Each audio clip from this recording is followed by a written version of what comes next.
नमः। हे कृष्ण करुणा सिंधु दीनबंधु जगतपते गोपेश गोपिकांत श्री राधा कांत नमस्तुते। तप्त कांचन गौरांगी राधे वृंदावनेश्वरी वृषभानुसुते देवी प्रणमामि हरिप्रिये। भक्त्या विहीनाय अपराधलक्ष्ये क्षिप्तस्य कामादितरङ्गमध्ये कृपामयि तं शरणं प्रपन्न वृंदे नमस्ते चरणारविंदम। श्री कृष्ण चैतन्य प्रभु नित्यानंद श्री अद्वैत गदाधर शिवासादि गौर भक्त वृंद। सब बोलिए हरे कृष्णा कृष्णा कृष्णा हरे हरे हरे राम राम राम हरे हरे। अच्छा, श्री वेणु गीत।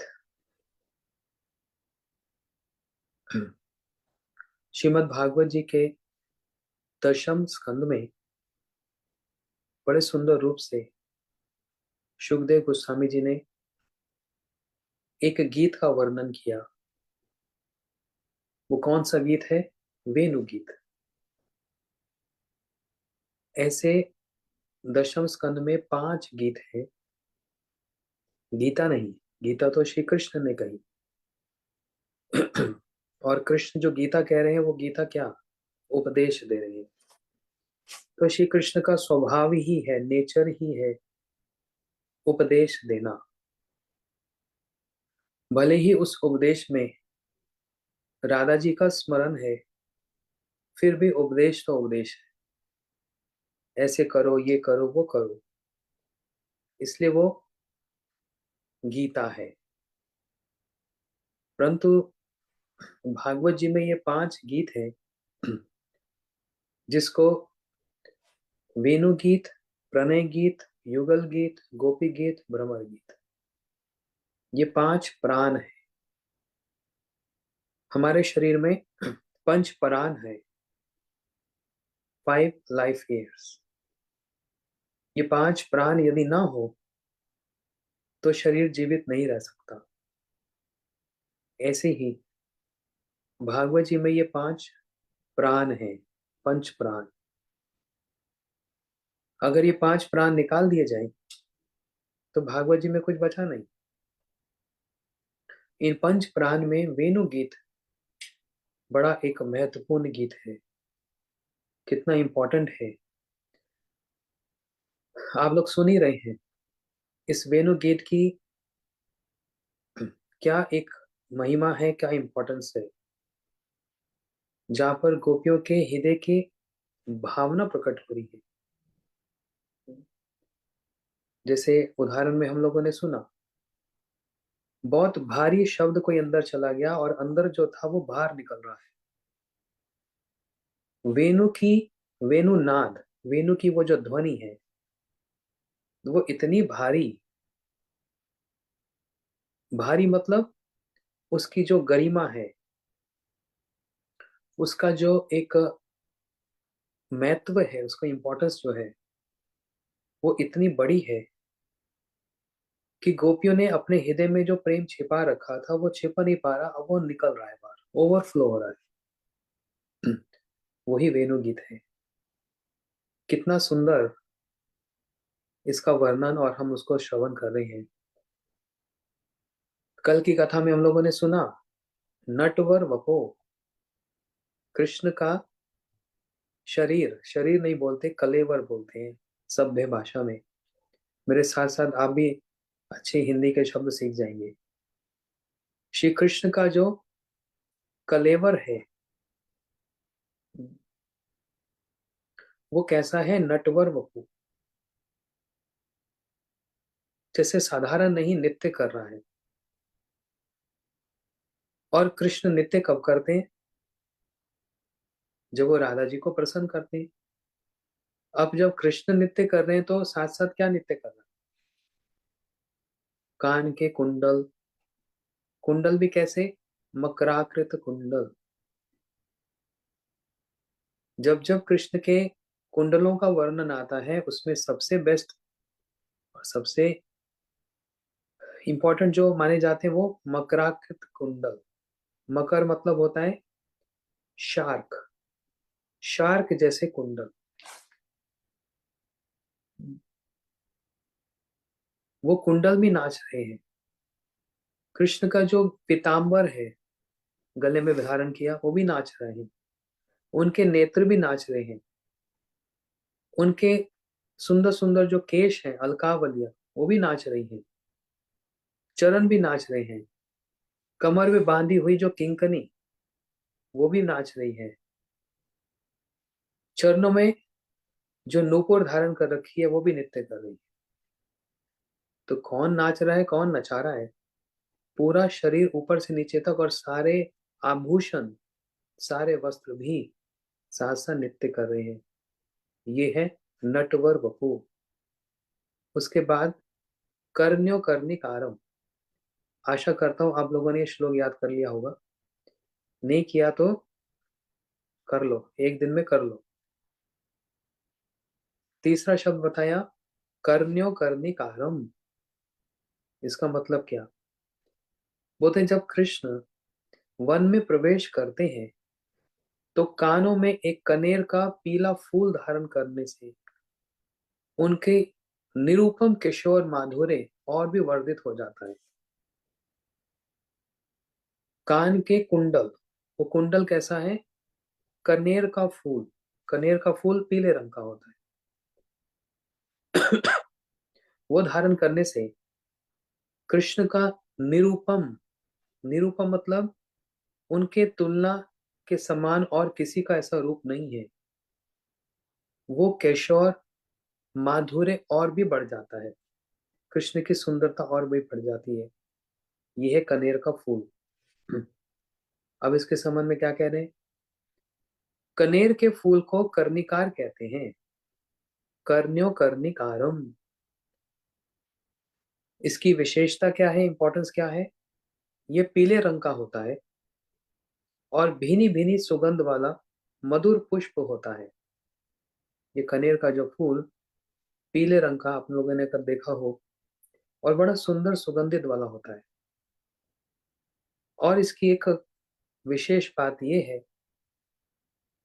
सूर्य उदय होने के समय आप लोग देखो जब सनराइज होता है तो सूर्य पूर्व की ओर मुख कर प्रस्फुटित होता है। जब सूर्य उदय होते हैं, सनराइज होते हैं, तो नॉर्थ की तरफ, पूर्व मतलब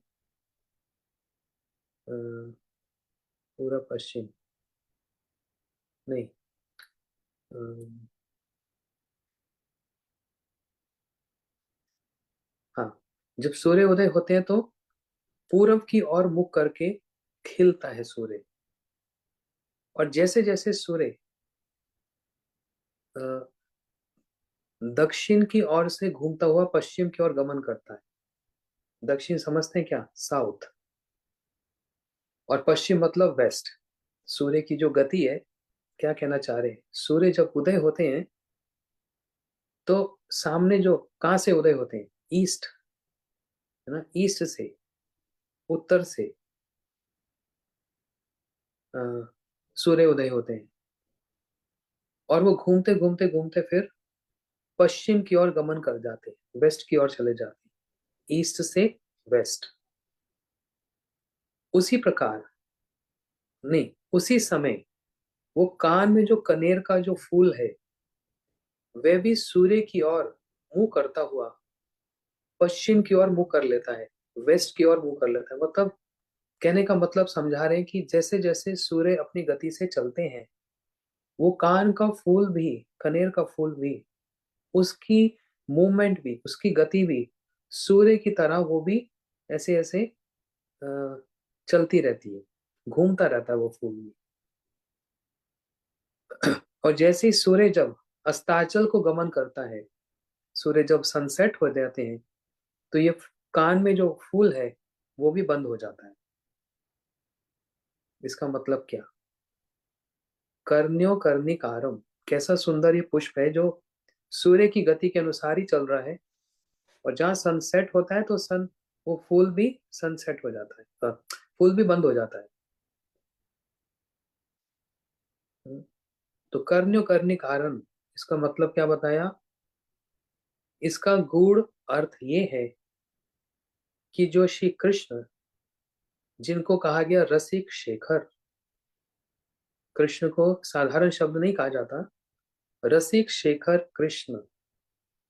रसिक का मतलब होता है, रसिक को कैसे समझाएंगे साधारण भाषा में? सारे रसों को जो आस्वादन करने वाली, रसिक शेखर। शेखर का मतलब होता है राजा, सबसे बड़ा, मतलब किंग। किसका? जितने भी आस्वादन करने वाले हैं, एंजॉय करने वाले हैं, कृष्ण उन सब के भी बड़े हैं, उनसे बढ़कर और कोई नहीं। ऐसे रसिक शेखर श्री कृष्ण कनेर का एक ही पुष्प कभी दाहिने और कभी बाएं कान पर धारण करते हैं, दो नहीं धारण करते, कभी लेफ्ट कभी राइट, एक ही धारण करते हैं। इसका मतलब क्या? इससे श्री कृष्ण का किशोर वयस किशोर वयस का अल्लड़पन सूचित होता है। क्यों एक धारण करते हैं? अल्लड़पन समझते हैं? कृष्ण की अभी आयु कितनी है? हैं तो अभी 7-8 साल के, लेकिन दिखने लगते कैसे हैं? जैसे कोई टीनेजर हो जाता है, 14-15 साल के दिखने लग जाते हैं। हमारे गुरुजी बतलाते थे कि जो बड़े घर के लड़के होते हैं वो छोटी आयु में ही बड़े लगने लग जाते हैं। उनका रहन सहन, उनका पालन पोषण, उनका खान पान इतना अच्छा रिच होता है कि वो छोटी उम्र में ही बड़े सियाने लगने लग जाते हैं। कृष्ण की आयु तो है बहुत छोटी सी, अभी 7 साल के, 6.5-7, लेकिन दिखने कैसे लग रहे हैं? क्योंकि ये राजा के पुत्र हैं, नंद जी ब्रज के राजा, और कृष्ण उनके पुत्र हैं। तो उनका जो रहन सहन, खान पान, और खान पान क्या, वो तो माखन खाते हैं, बिना माखन के तो नींद नहीं खुलती। बिना माखन के तो नींद नहीं खुलती। सुबह सुबह यशोदा मैया जब जगाती है कन्हैया को, अभी आंख खुलती भी नहीं, मैया तुरंत मुंह खोल के माखन डाल देती। अभी नींद खुली भी नहीं, आंख अभी बंद हो रही है। कन्हैया उठो, देखो बाहर। हम्म, द्वार खड़े बालक पुकार रहे हैं, गोविंद दामोदर माधवेति। है ना? बाहर द्वार पे तुम्हारे मित्र बुला रहे हैं, उठो। और जैसे मैया उठा रही हैं, साथ ही साथ मुंह में एक माखन डाल दिया। वो माखन भी कोई साधारण नहीं, पद्मा गैया के दूध का माखन। सारी गैयों में सबसे बड़ी जो है वो पद्मा गाय, जो बहुत ही मोटी, जिसके थनों में बहुत दूध है, उसका माखन। और वो जैसे ही घुल रहा है, अंदर ही अंदर जा रहा है, कृष्ण की उतनी उतनी नींद खुल रही है। मतलब उनको बल मिल रहा है, क्योंकि कन्हैया सारा दिन बेचारा बाहर गैयों को लेकर जाता है, कितना सारा दिन परिश्रम करता है, मेहनत करता है। इसको बल चाहिए, इसको शक्ति चाहिए, माताओं में तो यही होता है ना। तो यशोदा मैया तो इसने प्यार से जगा रही है, और कृष्ण जब नहीं जाग रहे तो सखा आकर फिर जगाते हैं, और जब सखा होते हैं वो तो गाली सुनाकर जगाते हैं। अरे सारे, अभी तक सो रहा है, उठ। ब्रज में ला को रा बोलते हैं, साले नहीं, सारे। अरे सारे, दारी के, अभी तक सो रहा है। ये ब्रज की सबसे मीठी और फेमस गाली है, दारी के। आज भी देखो ब्रज में जाकर जो माताएं हैं, वो बच्चों को ऐसी गाली देती है, अरे दारी के अभी तक सो रहा है। तो सखा आकर ऐसे जगाते हैं। तो सबका जगाना अलग अलग है। और राधा जी और गोपियां कैसे जगाती है? हे प्रियतम, हम्म, हे प्यारे श्याम सुंदर, कमल सरी के नेत्रों को खोलिए। आपके जो नेत्र हैं कैसे कमल जैसे, उनको खोलो। तो हर किसी का अपना अपना भाव था कृष्ण को जगाने का। तो इसलिए किशोर कृष्ण उस समय, उनकी आयु क्या है? किशोर। किशोर मतलब होता है टीनेजर।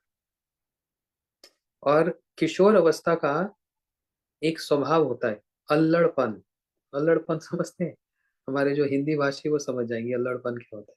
वो भी सारे नहीं समझेंगे, पुरानी जो माताएं हैं वो समझेंगी। अल्लड़पन क्या होता है?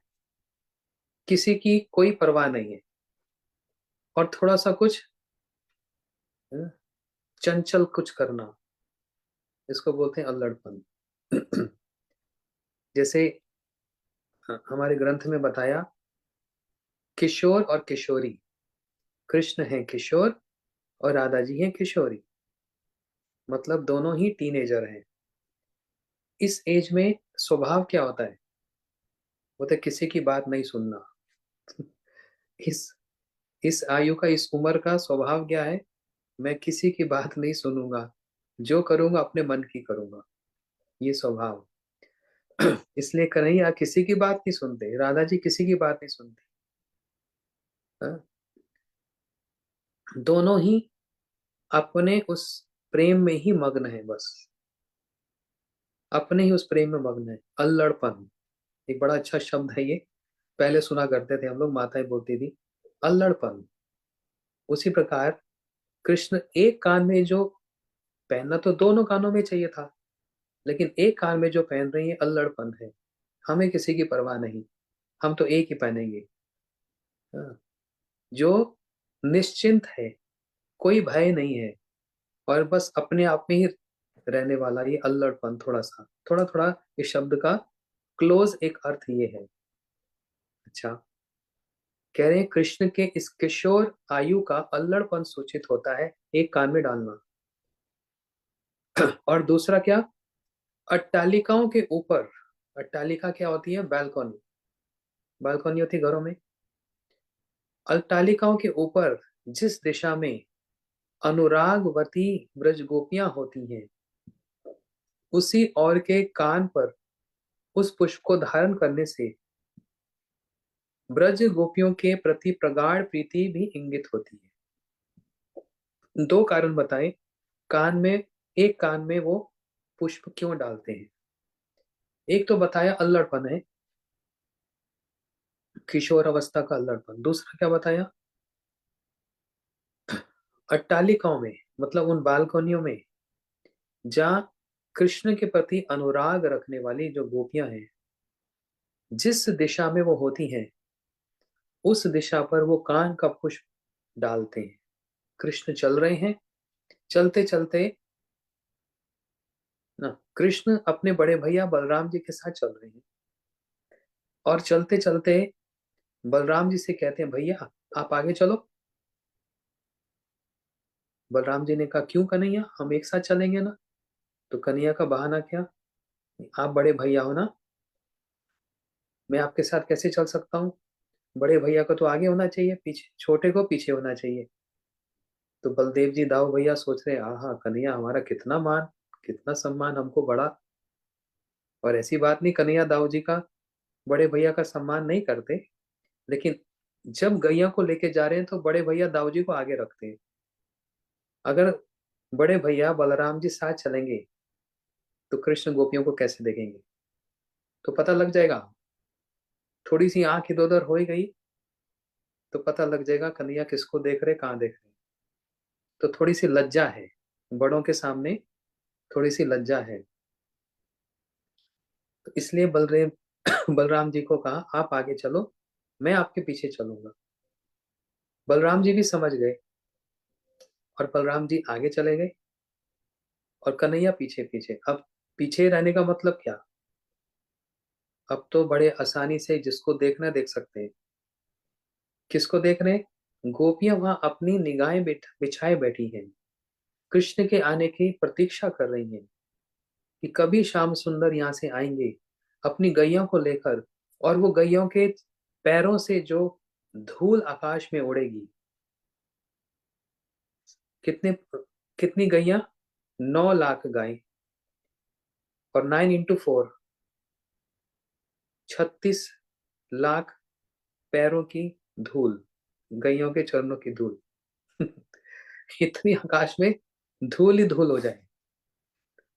और वो धूल उड़कर जब कृष्ण के अलकावलियों पर, उनके केशों पर आती है और उनके सुंदर मुख पर आती है, तो उनकी शोभा कम नहीं हो जाती, शोभा और ज्यादा बढ़ जाती। यही दृश्य देखने के लिए गोपियां अपनी आंखों को बिछाए बैठी हैं। अभी कृष्ण आएंगे, अभी कृष्ण आएंगे। और कृष्ण आते ही जिस दिशा में गोपियां ऐसे हाथ में कर्णिका का फूल लेकर ऐसे ऐसे घुमा रहे हैं, और घुमाते घुमाते फिर देखा जहां पर गोपियां हैं उनको अपना प्रेम दिखलाने के लिए कि मेरा अटेंशन आपकी ओर ही है, उस कान में कर्णिका का फूल डाल देते हैं, कभी इधर या फिर कभी इस तरफ। इसलिए एक ही धारण करते हैं। दो धारण कर लिए तो प्रेम कैसे बताएंगे, है ना? इसलिए एक ही धारण करना पड़ता है। इस एक का मतलब क्या है? वन पॉइंटेड, अनन्य भाव। अनन्य चिंत्य माम जे जना पर्युपासते। गीता जी में भगवान ने कहा ना, जो मेरे प्रति अनन्य भक्ति करता है, मतलब वन पॉइंटेड भक्ति, मैं उसके सारी कमियों को दूर करता हूं। अगर दो धारण कर लेंगे तो फिर उसकी क्या इंपॉर्टेंस रह जाएगी? उसकी इंपॉर्टेंस यही है कि कान में एक धारण कर रखा है। इसलिए कर्ण्यो कर्णिकारम। अच्छा।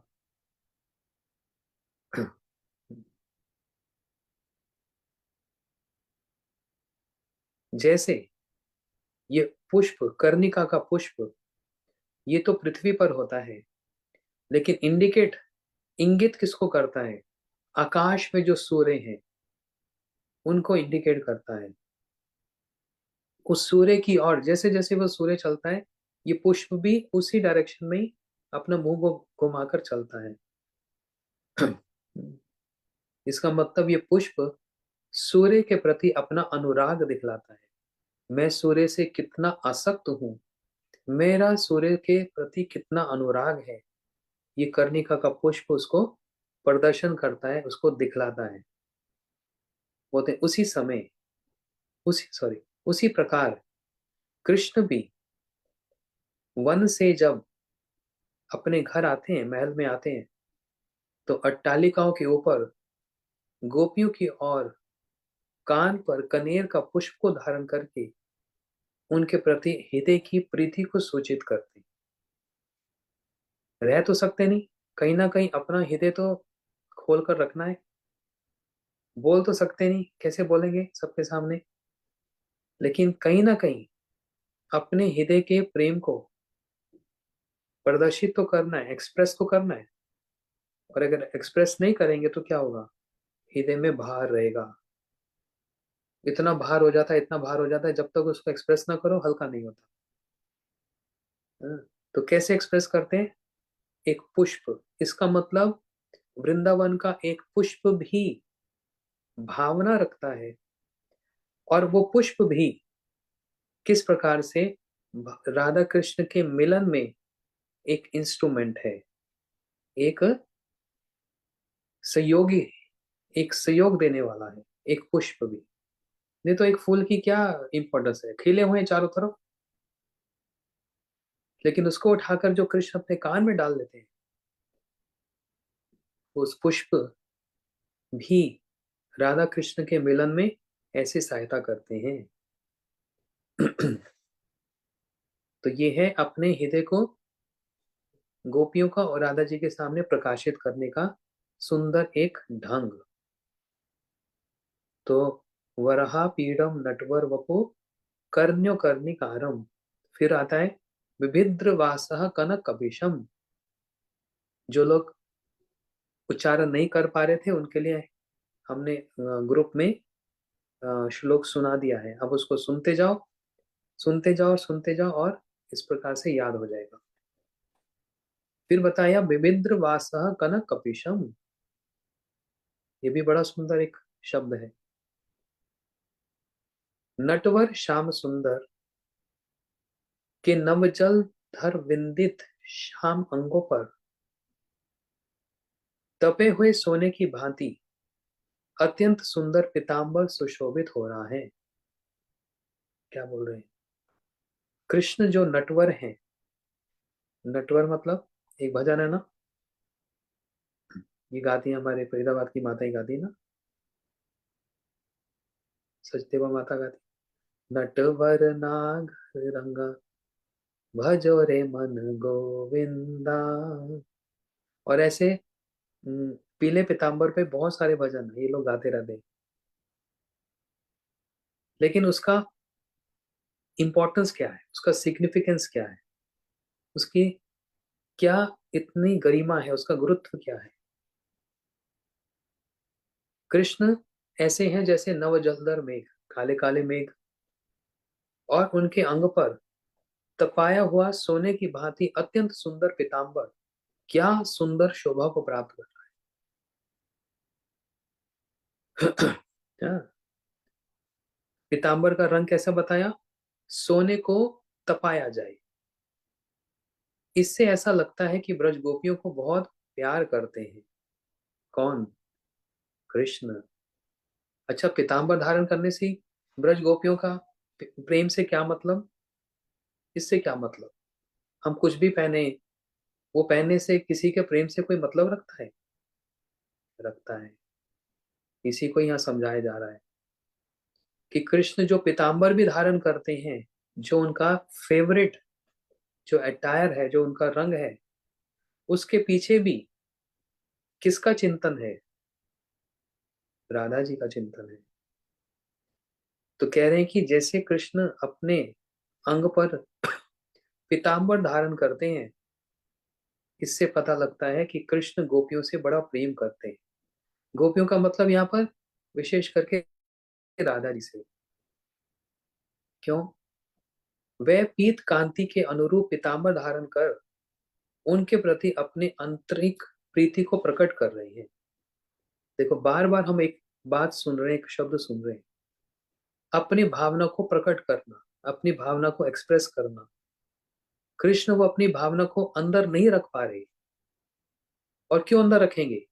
जिसके प्रति वो भावना है उसको एक्सप्रेस नहीं करेंगे तो अंदर ही अंदर तो वो गलने लग जाएगा, मेल्ट। हाँ, बोलते ना, हृदय पिघल जाएगा, हार्ट मेल्ट हो जाएगा। तो उसको एक्सप्रेस करना कितना जरूरी। कृष्ण कैसे एक्सप्रेस कर रहे हैं? सबसे पहला शब्द, सिर पर मोर पंख, लेफ्ट की तरफ झुका हुआ, एक्सप्रेशन ऑफ लव, एक्सप्रेस भावना का प्रकट करना कि मैं आपके प्रति समर्पित हूं। इसलिए वो क्या, मोर पंख बाईं अंग की ओर झुका हुआ होता है। अब देखो, कभी राधा माधव जी का दर्शन करने जाओ, कभी कभी सीधा होता है ऐसे, और ज्यादातर मोस्ट ऑफ टाइम क्या होता है, राधा जी की तरफ झुका हुआ होता है। ये कृष्ण का फेवरेट है, राधा जी की ओर झुका हुआ मोर पंख। तो वो झुका हुआ मोर पंख का मतलब क्या? भावना को एक्सप्रेस करना। फिर कान का ये जो हमने अभी भी सुना, कान का जो करने का पुष्प, ये भी एक कान में क्यों? अपने उस प्रेम को, अपनी भावना को बतलाना, कहना, एक्सप्रेस करना। और अब तो हद हो गई, अब तो पीला पीताम्बर धारण कर रहे, लाल नहीं पहनेंगे, नीला नहीं पहनेंगे, पीताम्बर धारण करेंगे।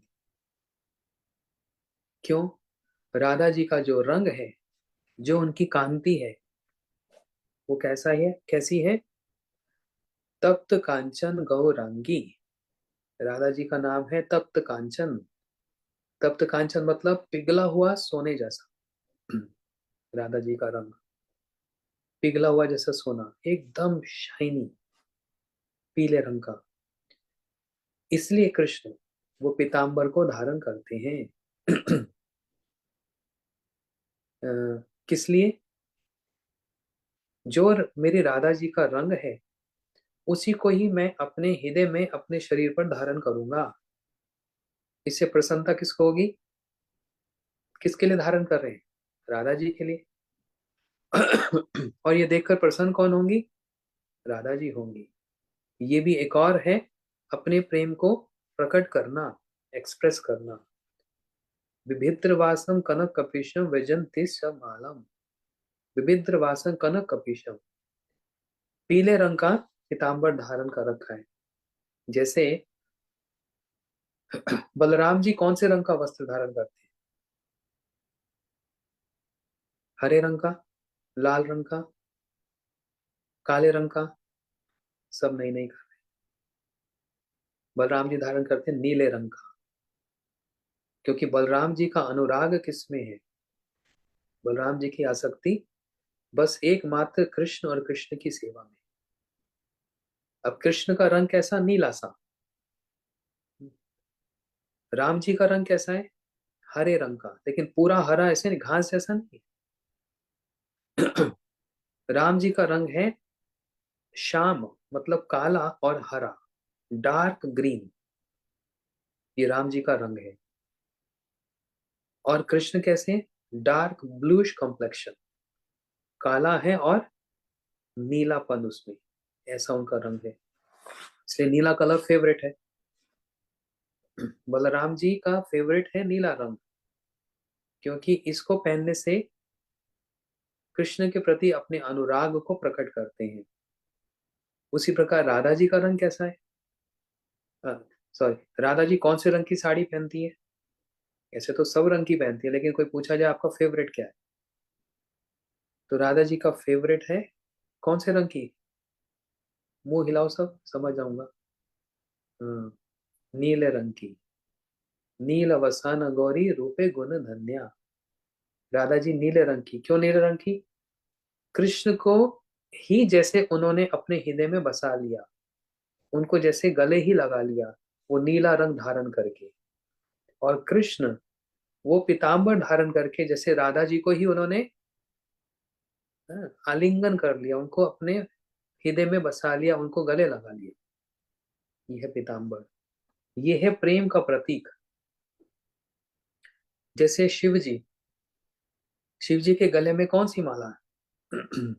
सांपों की माला। गले में सांप लटकाते हैं शिव।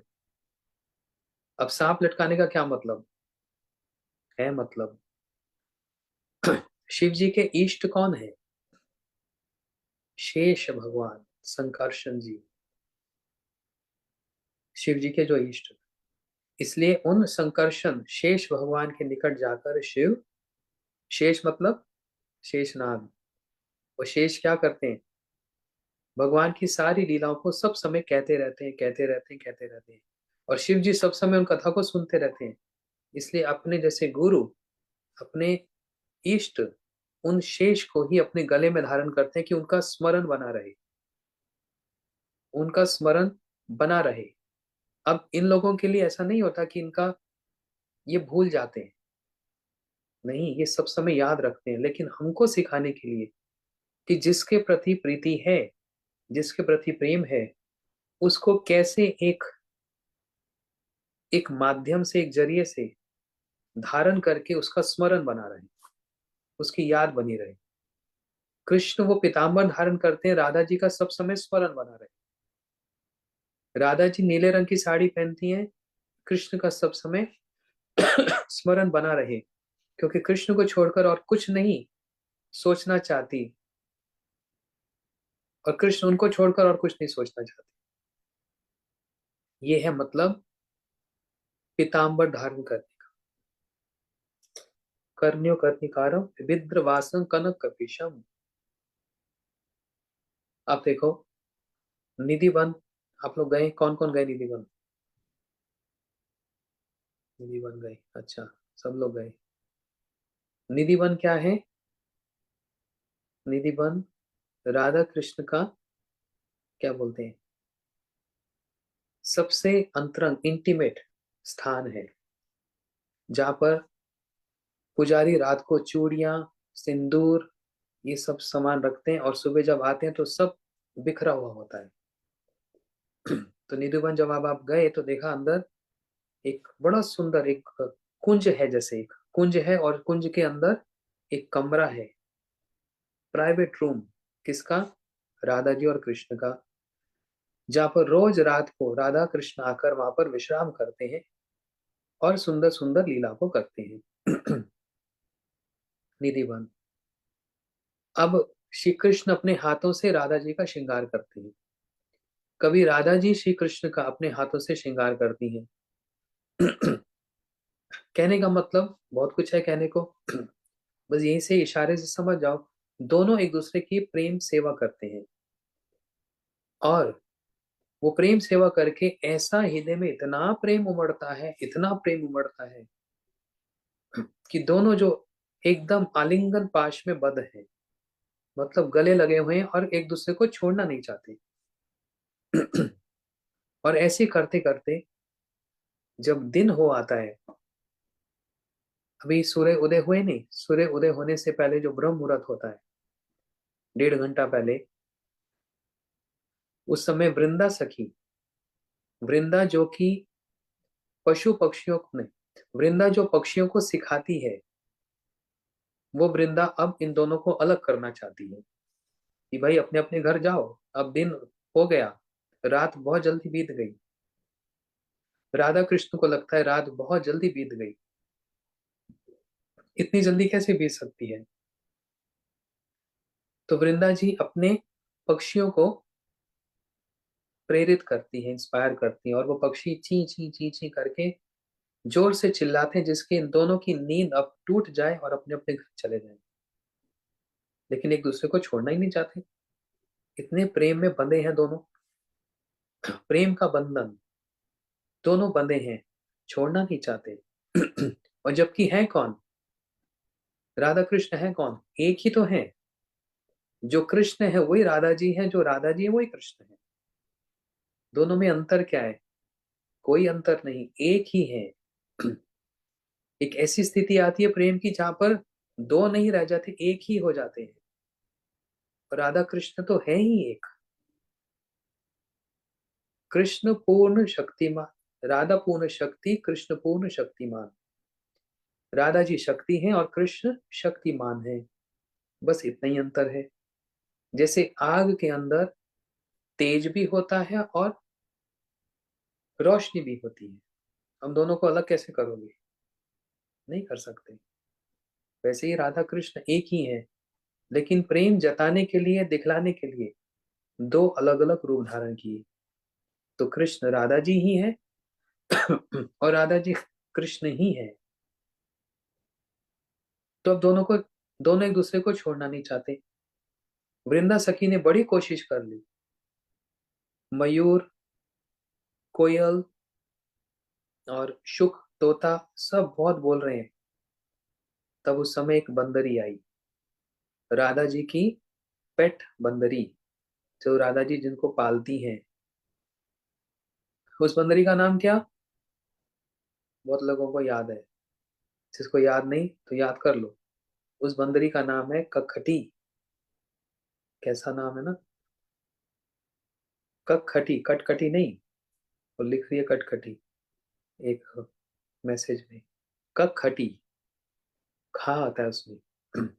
वो कखटी जोर से सास का नाम लेती है, जटिला जटिला जटिला जटिला। राधा जी जैसे अपनी सास का नाम सुनती है, बस होश उड़ जाते हैं, सास कहाँ से आ गई यहाँ पर। और दौड़ी दौड़ी अपने ससुराल पहुंच जाती है, कहाँ? जावट। अब बताओ, निधिवन यहाँ वृंदावन में, जावट इतनी दूर, लगभग होगा, हिसाब लगाएं तो 40 किलोमीटर, 40-50 किलोमीटर। तो कैसे राधा जी निधिवन के इस कक्ष से, इस कमरे से भागी भागी अपने जावट, क्या दौड़ के जा रही है? या उनके लिए कोई वहां पर हेलीकॉप्टर है? तो सोच कर देखो कैसे एक क्षण में ही, एक सेकंड में निधिवन से राधा जी अपने ससुराल पहुंच गई। कैसे? ये जो धाम है वृंदावन, ये कमल के पुष्प की तरह कोमल सा, जैसे कमल का पुष्प होता है ना, ऐसे खिलता है, फिर ऐसे बंद हो जाता है। जब इन दोनों की इच्छा होती है, ये कमल का पुष्प खिल जाता है, मतलब ये डिस्टेंस बड़ा हो जाता है। और जब इनको अपने अपने घर जल्दी पहुंचना होता है, तो कमल जब बंद हो जाता है, उसका डिस्टेंस कैसा हो जाता है, कम हो जाता है। ये धाम अपने आप को इस प्रकार से राधा कृष्ण की सेवा के लिए सब समय तैयार रहते हैं। श्री वृंदावन धाम, श्री वृंदावन धाम भी और वहां की जितनी सामग्री है, पेड़, पत्ते, पुष्प, लता पता, सब कुछ, उनका एक ही पर्पस है, उनका एक ही एम है, राधा कृष्ण को मिलाना। वहां का सांप भी, वृंदावन के सांप के भी एक ही सेवा है, राधा कृष्ण को मिलाना। अरे सांप की सेवा कैसे?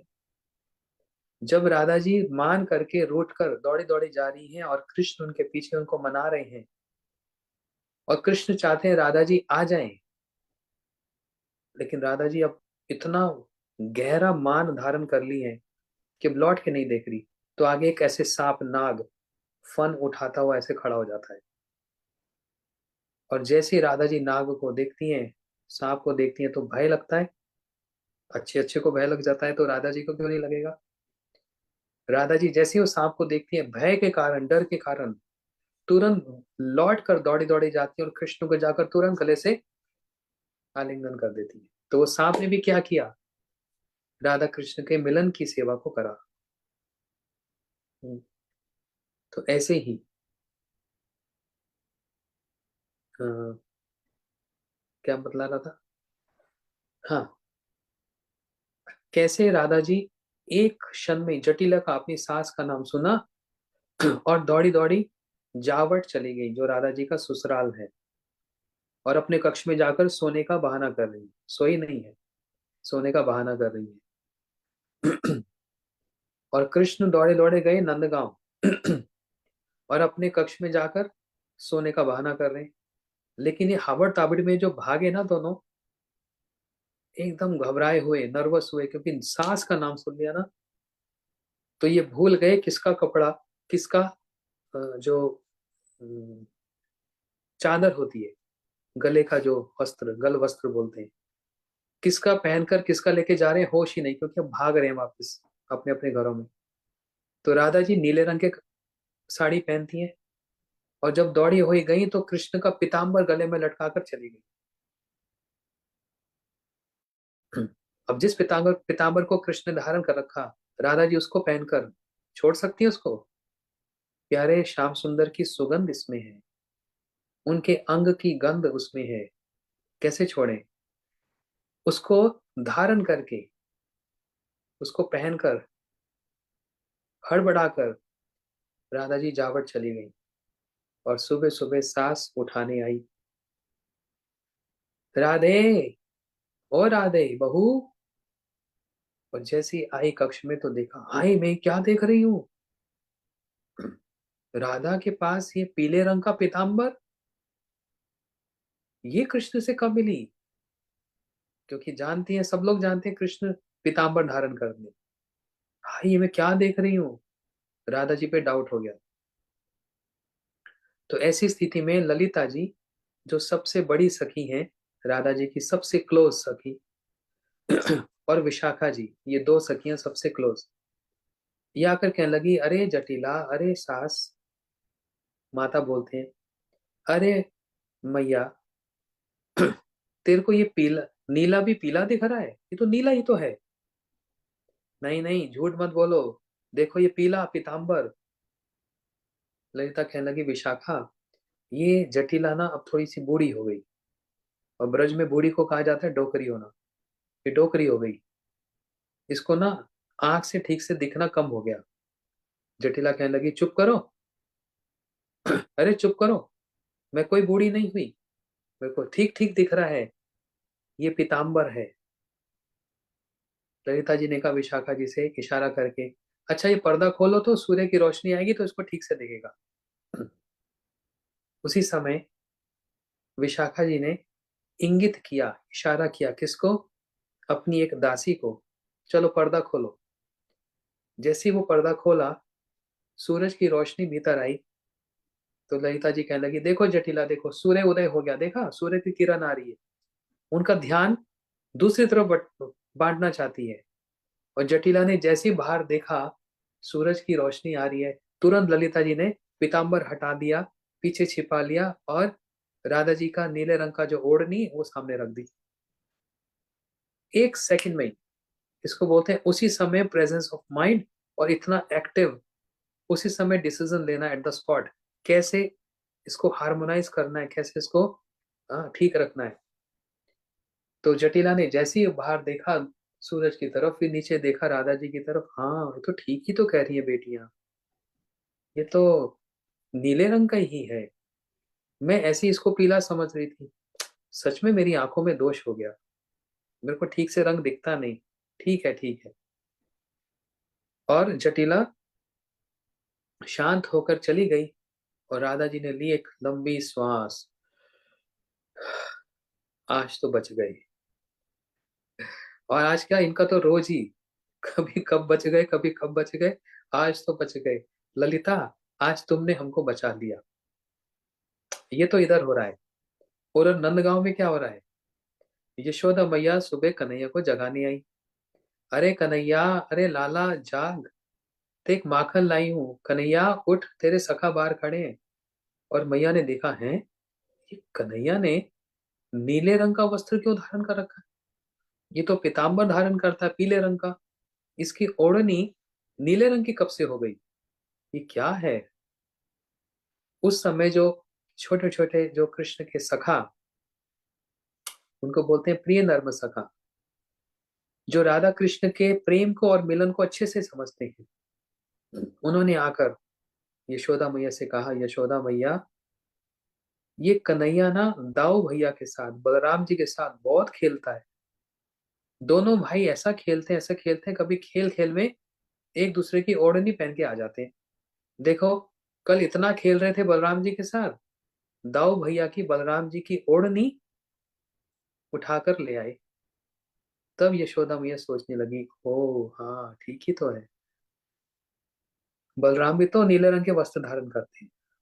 इससे ये भी पता लगता है, दाऊ जी, बलदेव प्रभु भी का वस्त्र पहनना भी, इंटेंशनली वो नीले रंग का वस्त्र धारण करना भी कृष्ण की रक्षा करने के लिए, उनकी लीलाओं में सहयोग देने के लिए, उनकी लीलाओं को ठीक ठीक रूप से रखने के लिए।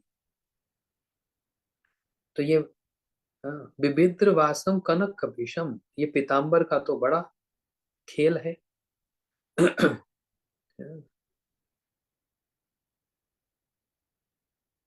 और विजंतीस्त मालम, पीताम्बर तो धारण कर लिया, लेकिन सुंदरता में एक और चीज जुड़ जाती है, जिसको बोलते हैं गले की माला, पुष्पों की माला। ये पुष्पों की माला का तो बड़ा रहस्य है। बड़े बड़े सुंदर फूलों की माला होती है, गुलाब की होती है, और सफेद रंग का, और फिर गेंदे की होती है, और कमल के फूलों की माला भी। वृंदावन में जाओ, वृंदावन में आके बिहारी जी के आगे बड़ी सुंदर सुंदर माला भी वो लोग बेचते हैं। कमल के पुष्पों की माला, गुलाब के पुष्प, और कभी दोनों का कॉम्बिनेशन। हाँ, ये सारे पुष्पों की माला। लेकिन कृष्ण जो अपने गले में माला धारण करते हैं, उसमें यहाँ पर लिखा गुरु जी ने,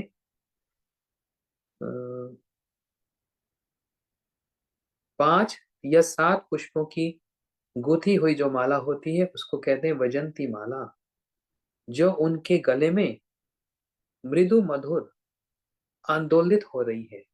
क्या, कैसे कैसे सुंदर शब्द है, मतलब उनके गले में डोल रही है, धीरे धीरे धीरे, ऐसे ऐसे घूमती है। जब कोई चलता है तो माला भी तो हिलती है ना, आंदोलित हो रही है।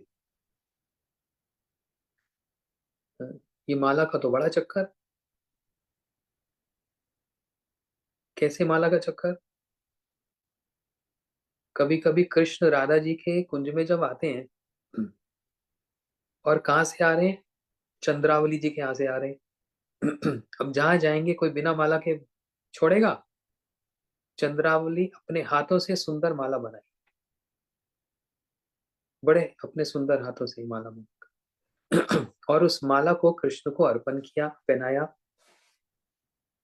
अब कृष्ण राधा जी के पास आ रहे हैं। अब इतना थोड़ा याद रहता है, एक तो दिमाग में चंद्रावली चल रही है, दूसरी तरफ राधा जी चल रही है। माला उतारना भूल गए। और जैसी माला पहन के राधा जी के यहाँ पर आए, तो उस माला पर लाल लाल कुमकुम देखा। वो देखते ही राधा जी समझ गई, ये तो चंद्रावली के हाथों की बनी हुई माला है। बस देखने से ही कृष्ण तो सोचने लगे, अरे उफ, माला उतारना भूल गया। और पकड़े गए। पकड़े गए और राधा जी ने सीधा सीधा पूछ लिया, क्या चंद्र चंद्रावली के यहाँ से आ रहे हो? और उस समय कृष्ण सीधा सीधा राधा जी के सामने ही झूठ बोल रहे, नहीं नहीं, मैं कब गया चंद्रावली के पास। इसलिए एक अ, इसलिए कृष्ण को कहा गया शठ और धृष्ट। शठ मतलब कहते हैं व्हाइट लाइज, सीधा सीधा मुंह पे झूठ बोल देना। नहीं नहीं, मैं तो कहा चंद्रावली की माला नहीं, ये तो ऐसी किसी ने पहना दी। लेकिन उस माला को देखते ही राधा जी समझ जाती हैं, ये चंद्रावली के यहाँ से आ रहे हैं। और राधा जी का मन बड़ा दुखी हो जाता है, क्योंकि उन्होंने अपने हाथों से कृष्ण के लिए एक माला बनाई है जिसका नाम वैजंती सा माला। जो माला 5 अलग अलग रंग के पुष्पों से, या फिर 7 अलग अलग, तो 5 और 7 दोनों नंबर है। और इस माला की विशेषता क्या है, ये घुटनों तक लंबी होती है, यहां तक नहीं, बस घुटनों तक लंबी। और कृष्ण उस माला को धारण करके जब चलते हैं, हैं, भंवरे आ जाते हैं उस माला के ऊपर। और भंवरे आकर गुंजार करते हैं, उस पुष्पों की माला और कृष्ण के अंग से स्पर्श करी हुई वो माला के अंदर उसकी मकरंद, उसकी सुगंधी और बढ़ जाए। और वो जो भंवरे हैं, वो उस पुष्पों के उस सुगंधी को जब धारण करते हैं, तो मतवाले हो जाते हैं। जैसे बहुत ज्यादा किसी ने पी ली, समझ रहे हो पीना क्या होता है? किसी ने बहुत ज्यादा शराब पी ली तो क्या हो जाता है, बग बग करने लगता है, होश ही नहीं है, सेंसेस में नहीं है। इन पुष्पों के अंदर भी ऐसा रस है कि वो भंवरे उसको पीकर एकदम मतवाले हो जाते हैं, होश ही नहीं है।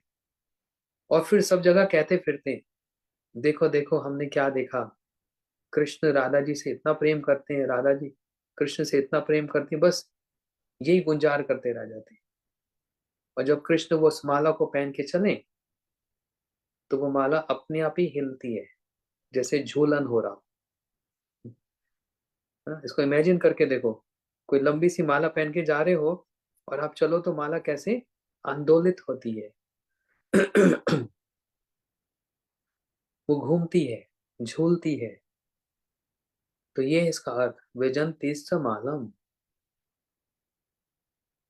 और सबसे बड़ी बात तो यहाँ पर यह लिखी, जैसे वो माला हिलती है श्याम सुंदर के कंठ को देखकर, उसी समय गोपियों के हृदय में भी नई नई भावों की लहरें भी उठने लग जाती। कितना सुंदर वर्णन आया। ये है हमारी मेडिटेशन। जब हम माला करें, इसको मेडिटेट करें। और ये दृश्य आपको दिख जाएगा वेणु गीत की जो फोटो है, वेणु गीत की। उसमें देखो श्याम सुंदर ने इतनी लंबी माला घुटनों तक पहन रखी है। और ये चलेंगे या नृत्य करेंगे, जैसे जैसे वो माला हिलती है, वैसे वैसे गोपियों के हृदय में वो प्रेम, वो भी हिंडोले खाने लगता है। और उसके अंदर भी लहरियां जागने लग जाती हैं। प्रेम एक समान रहे और उसमें लहरें ना हो, तो उसकी शोभा नहीं होती। उसकी शोभा तब होती है जब वो लहरों की तरह ऊपर नीचे, ऊपर नीचे, ऐसे चलते चलते चलते चलते। लेकिन अगर प्रेम बहुत ज्यादा बढ़ जाए, और वो कब बढ़ता है? विरह में बढ़ता है, मिलन में नहीं बढ़ता है। हमेशा प्रेम विरह में ज्यादा बढ़ता है, मिलन में रहता है लेकिन बढ़ता नहीं है। विरह में वो प्रेम जब बढ़ता है तो सुनामी का रूप धारण कर लेता है। जब सुनामी आती है तो लहर थोड़ा आती है, इतनी ऊंची लहर आती है, इतनी ऊंची है कि जो भी उसके रास्ते में आता है सबको बस लेकर चला जाता है। सुनामी समुद्र में आती रहती है। मैं अभी हवाई गया था पिछले ट्रिप में, तो एक बहुत बड़ा एक समुद्र के पास एक पिलर है, तो वहां पर मार्किंग कर रखी है कि 1910 में, 1910 में जब लहर ऊंची आई थी तो कहाँ तक गई थी। 1930 में जब आई थी तो कहाँ तक गई थी, उन्होंने मार्क कर रखा है एज अ मेमोरियल।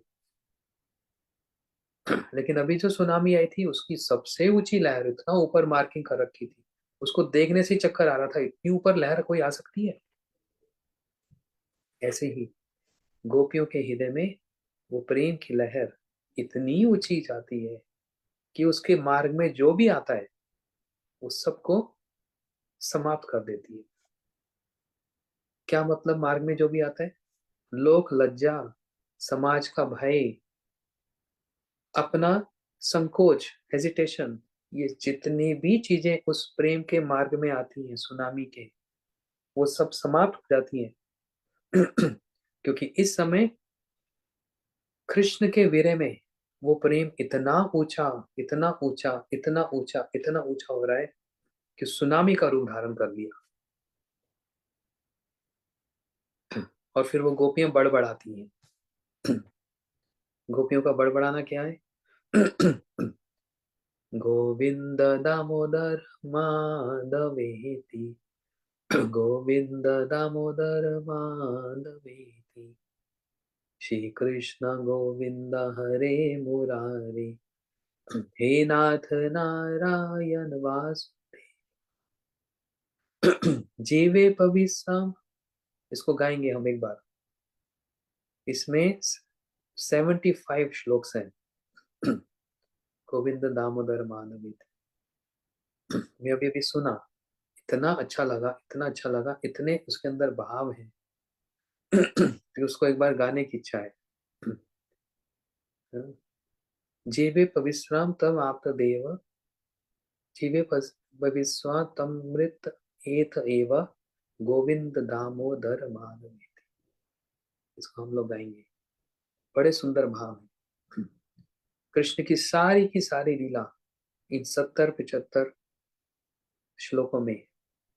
तो गोपियों को जो सुनामी आ रही है प्रेम की, उसमें कृष्ण का ही नाम, उनका ही स्मरण, और उनकी एक एक मुद्रा का स्मरण, कैसे वो हाथ हिलाते हैं, कैसे वो वंशी बजाते हैं, कैसे वो चलते हैं, माला डोलती है, ये सारे विचार गोपियों के हृदय में आते हैं।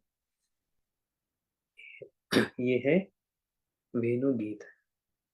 अब कल सुनेंगे रंधयान वेणुधर सुदया, पुरयन गोप वृंदे। आज यहीं पर रखते हैं, बाकी की कथा कल श्रवण करेंगे। हरे कृष्णा। सब लोग श्लोक याद कर लो, मैं रोज बोलता हूँ, और मैंने उसको उच्चारण भी कर दिया है। हम लोग उसको ग्रुप में सुन सकते हो और वैसा ही उच्चारण करो। रोज सुबह और शाम 3 टाइम दवाई खाओ, सुबह, दोपहर को, शाम को, है ना? 3 बार इसको बोलो तो देखो कृष्ण के रूप का और भगवान का स्मरण हो रहा है। हरे कृष्णा।